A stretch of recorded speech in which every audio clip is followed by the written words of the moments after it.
My intuition is telling me something. But I don't know what it is. In this video, we're going to teach you how to make your intuition stronger. How do you develop your intuition? By the time you are done with this video, you will know how to strengthen your intuition so you can get on with making awesome decisions. Awesome decisions, like watching this video. Yes. Yes. Before you forget, subscribe to this channel and click the bell To turn notifications on, and watch to the end for our awesome bonus tip. I'm Heather. And I'm David. From ZenRoseGarden.com. Yes!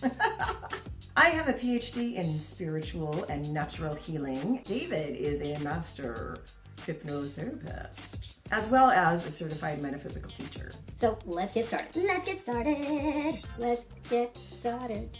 So the first step is to recognize the difference between logic and intuition. Now, logic is the part of the brain that does things.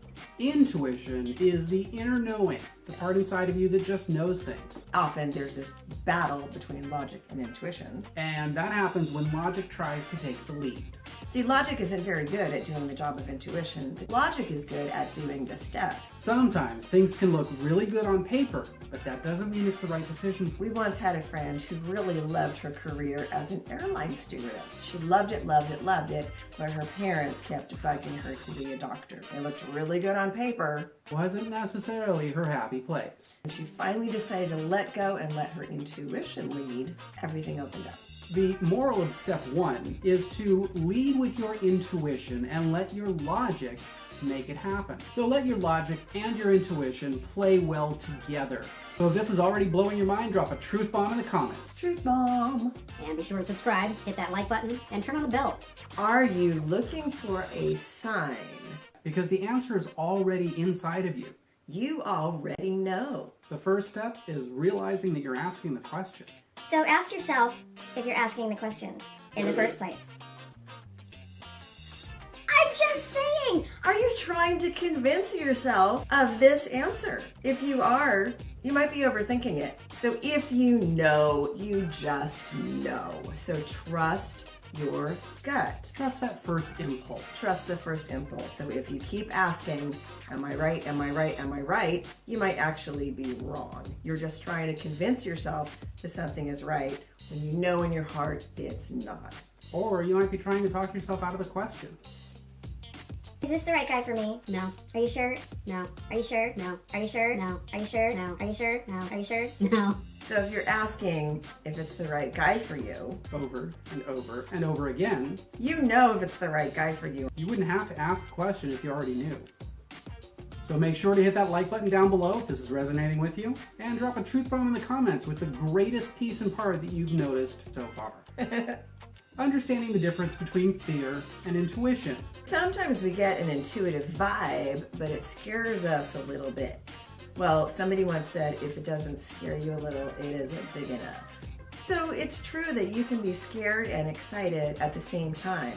Anything new tends to bring a little bit of fear. Doesn't necessarily mean it's wrong. If my decision is right, why do I feel a little bit scared? Well, sometimes we get confused with being scared and being excited. It's okay to be scared and excited at the same time. The easiest way to tell the difference between fear and intuition is listening to your body.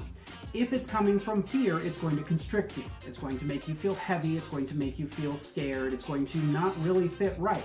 Intuition, or your truth, is going to expand you. It's going to make you feel light and open. If you think about your decision and you feel expanded, it's probably the right decision. Your intuition is probably right on. So the next step is realizing that you really cannot make a mistake. Sometimes we make the right move based on our first impulse, our gut instinct, our intuition, and something goes wrong. Or at least we think so. Or at least we think so. So it's really important to focus on the bigger picture. Don't go back and doubt yourself. Trust that first impulse.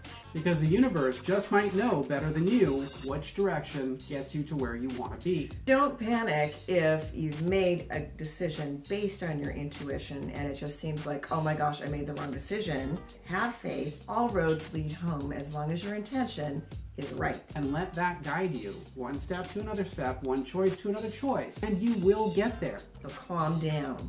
Chill out. Trust yourself. Trust yourself. Now it's time for the bonus tip. Bonus tip. How to awaken your intuition. When we were little kids, we had really good intuition. We listened to it like nobody's business. But then we learned to question ourselves as we grew older. So there's a way to get back in touch with your intuition. You gotta start listening to yourself. And be like a little kid. Just make that first choice and keep trusting yourself. One of the ways to do this is to start journaling, spend some quiet time with yourself, start listening to yourself, getting to know yourself. We're really, really busy and it's really noisy in our world and we're not listening to our inner voice. You might want to reflect on moments of self-doubt where you have doubted your intuition. Moments when you might have been beating yourself up for making the wrong decision. We're not going to tell you to not listen to those negative voices. We're going to tell you to listen to those negative voices. Because that is a perfect opportunity for you to work on an issue that is blocking your intuition. Oh, I was talking to myself like this because I was doubting myself. That's a negative program, which is telling you exactly what you need to shift and change, what you need to work on. Why are you really afraid of making the wrong decision? Who are you afraid of disappointing? Yes.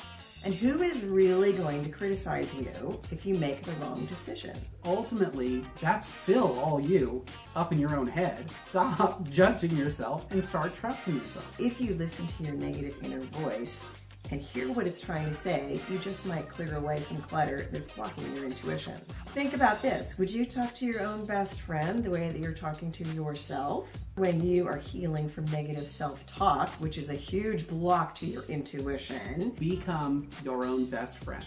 Yes, if you can support your own inner expression, It's going to grow that much faster. you just learned how to trust your intuition and listen to your gut instincts. You were asking how to access your intuition, and we showed you that it didn't have to be as hard as you were making it. Nope. But all of this is going to do you no good if you keep ignoring your emotional blocks. So if you want to know how to hear your intuition better, we've got a special course for you. On discovering 7 blocks to your life purpose. $47 value for you, free. Free. If you want to get that course for free, go on right up there and sign up for the course. Do it. If you like this video, hit the like button below. Be sure to subscribe and click the bell to turn notifications on. Give us a truth bomb in the comments. Boom! Share it with your friends. All your friends, everyone you've ever met, and everyone you never did. Thanks for watching. And we'll catch you in the next video.